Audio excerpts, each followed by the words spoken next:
नमस्कार सभी को। मेरा नाम DRJ Singh, execute code with DRJ channel में आपका फिर से एक बार स्वागत करता हूँ।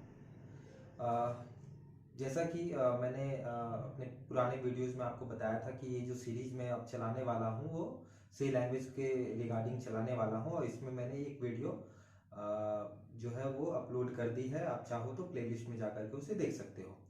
उस उस वीडियो में हमने बेसिकली चर्चा की थी कि सी प्रोग्रामिंग लैंग्वेज है क्या, वो किस तरह से जो है वो इंटरैक्ट करता है किसी भी कंप्यूटर सिस्टम से, तो उसके बारे में हमने विस्तृत रूप से उसके बारे में पढ़ा था हमने।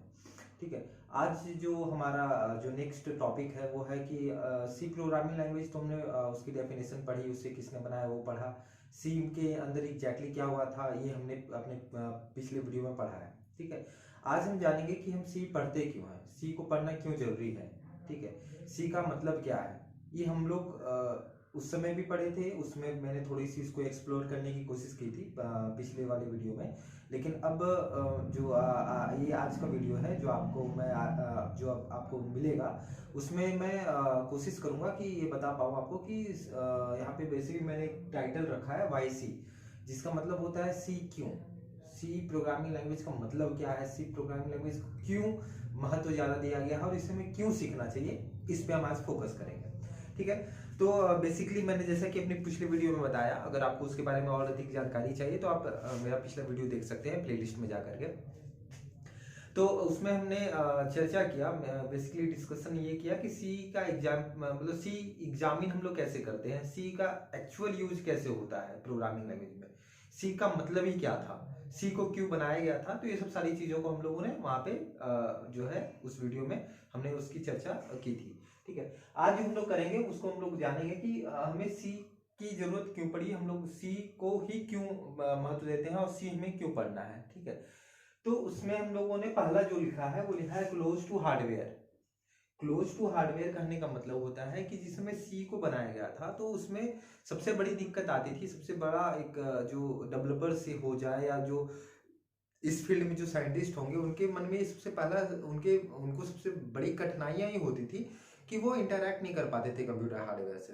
कंप्यूटर हार्डवेयर से इंटरेक्शन के चक्कर में होता था ये कि उन्हें इनपुट्स उन्हें वो उनके द्वारा गलत दे दिया जाता था, और इनपुट अगर एक बार गलत हो जाता था तो उन्हें फिर से टॉप टू बॉटम वो इनपुट्स चेक करने पड़ते थे कि आखिर गलती कहाँ हुई थी। मतलब वहां पे वो यूजर फ्रेंडली नहीं था। यूजर फ्रेंडली का मतलब उनके लिए आसान नहीं था।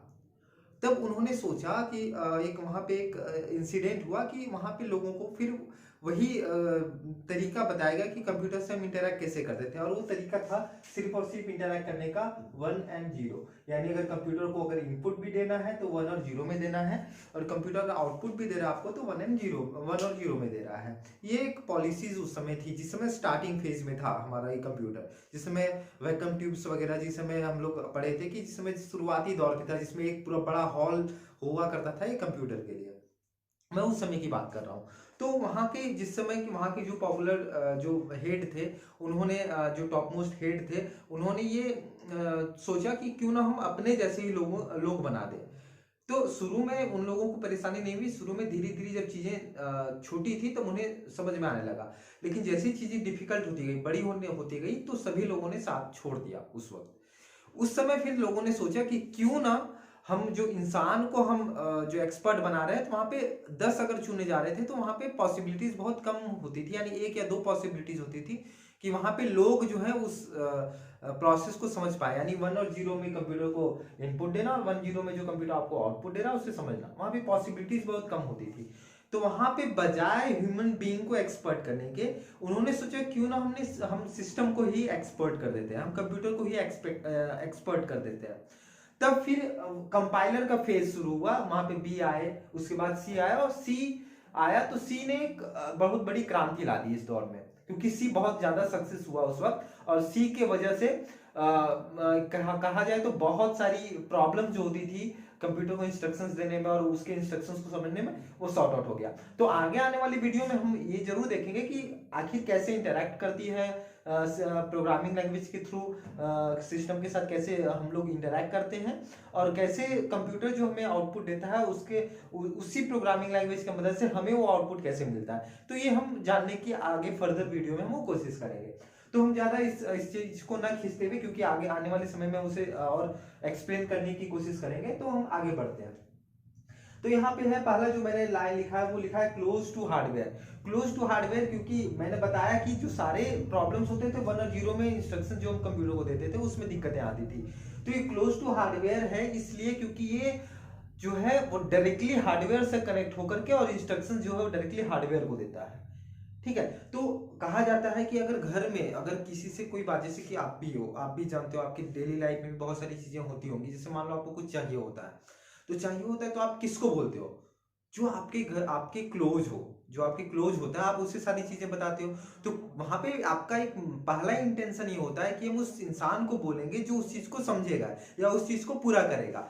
तो ये क्लोज टू हार्डवेयर इसलिए बोला जाता है क्योंकि सी का इंस्ट्रक्शन एग्जैक्टली हार्डवेयर तक पहुंचता है और हार्डवेयर जो है एग्जैक्टली सेम उस पे वैसा ही रिस्पॉन्ड करता है। जैसा कि हम अपने क्लोज किसी को अगर हम कुछ बताते हैं तो वैसा जैसा एग्जैक्टली हम चाहते हैं वैसा रिस्पॉन्स हमें मिलता है। तो ये टू द फैक्ट अगर हम अपने रियल लाइफ के बारे में बोले तो ऐसा ही होता है, और कंप्यूटर के बारे में बोले तो ये इसलिए भी बहुत ज्यादा यूज होता था और आज के डेट में भी यूज हो रहा है। गेमिंग सेक्टर ले लो या कोई भी नई फ्रेमवर्क्स बनाने हो तो प्रीफर इसको किया जाता है ताकि हार्डवेयर को एग्जैक्टली सेम इंस्ट्रक्शंस मिले, इनपुट्स मिले, और ताकि जैसे ही इनपुट मिलेगा हार्डवेयर को वैसा ही वो सेम रिवर्ट करे, इसलिए इसको ज्यादा जो है प्रायोरिटी दी जाती है। और दूसरा मैंने पॉइंट लिखा वो can get knowledge about all declaration and coding flow. कहने का मतलब है कि ये सारी जानकारी देता है। डिक्लेरेशन मतलब वेरिएबल कैसे बनाना है ना, जो स्टार्टिंग फेज है, जो वेरिएबल्स हम बनाते हैं, हम कैसे उसमें हेडर फाइल असाइन करते हैं, कैसे मेन फंक्शन असाइन करते हैं, कैसे पॉइंटर देते हैं, इसके अंदर रिकर्सन वगैरह भी है। तो ये सब चीजों को हम कैसे डिक्लेयर करते हैं, ये बेस है।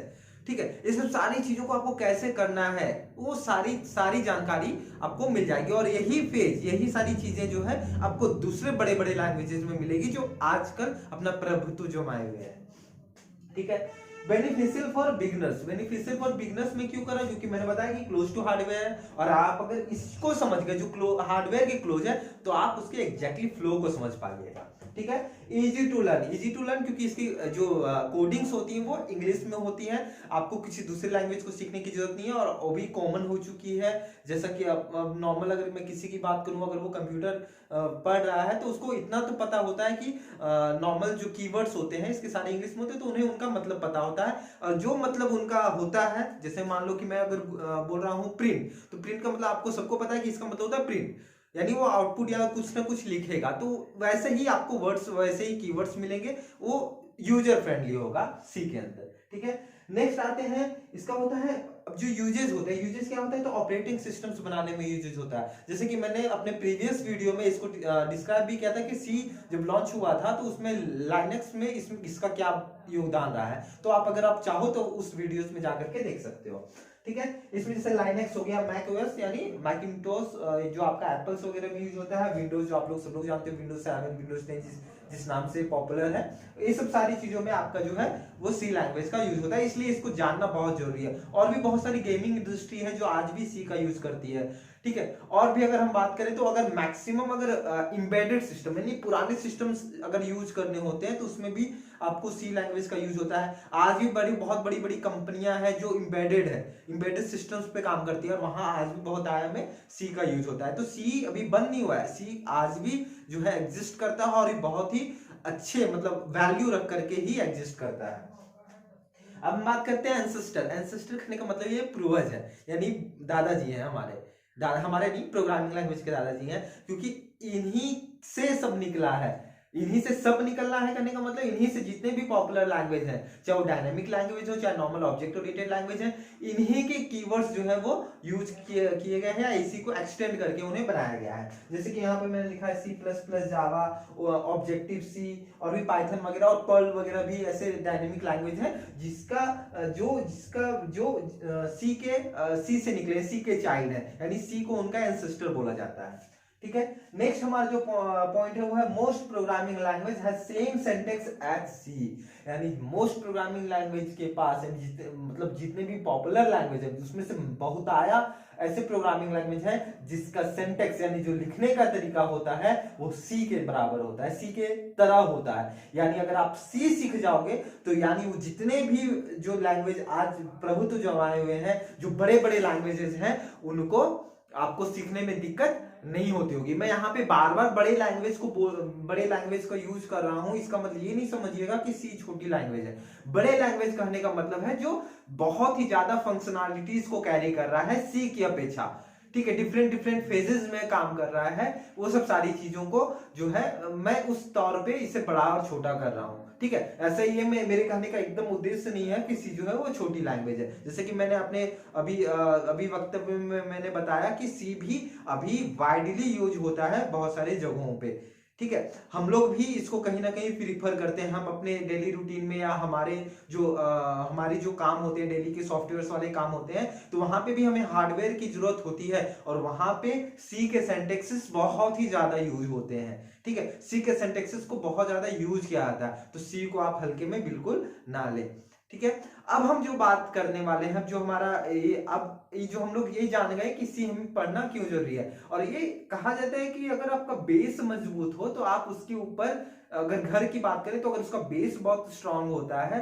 तो उसके ऊपर आप कितने भी फ्लोर्स बना लो तो उस बिल्डिंग्स पे जो है वो परेशानी आपको नहीं होगी रहने में, ना ही बिल्डिंग इफेक्टिव होगा किसी भी आपदा से या किसी भी प्रॉब्लम्स करने इन द सेंस जो नेचुरल इंसिडेंट होते हैं उसको लेकर के मैं कह रहा हूं, ठीक है। तो सी उसी तरफ से अगर आपकी अपने डेली लाइफ में अगर आप बात करो तो डेली रूटीन की अगर मैं बात करूं, अगर आप इस फेज में आगे बढ़ना चाहते हो, कंप्यूटर फील्ड में कुछ करना चाहते हो, तो इस लैंग्वेज को जानना बहुत ही जरूरी होता है। जैसे कि मैंने बताया कि अगर आपका फंडामेंटल स्ट्रांग होता है, आपका बेस स्ट्रांग होगा, तो जितने भी फ्लोर यानी जितने भी प्रोग्रामिंग लैंग्वेज को आप अपने ब्रेन में ऐड करोगे वो सारे के सारे स्मूथली ऐड होते जाएंगे और आपका नॉलेज इनहैंस होगा और कभी भी वो इफेक्टिव नहीं होगा, ठीक है। तो एक दूसरे से ये कड़ी पर कड़ी ये जुड़ा हुआ है। जैसे कि आपने शायद जय हूं मूवी के बारे में बोला होगा, तो वहां पे क्या हुआ था, ऐसे उन्होंने कहा था कि एक इंसान है जो 3 को जोड़ो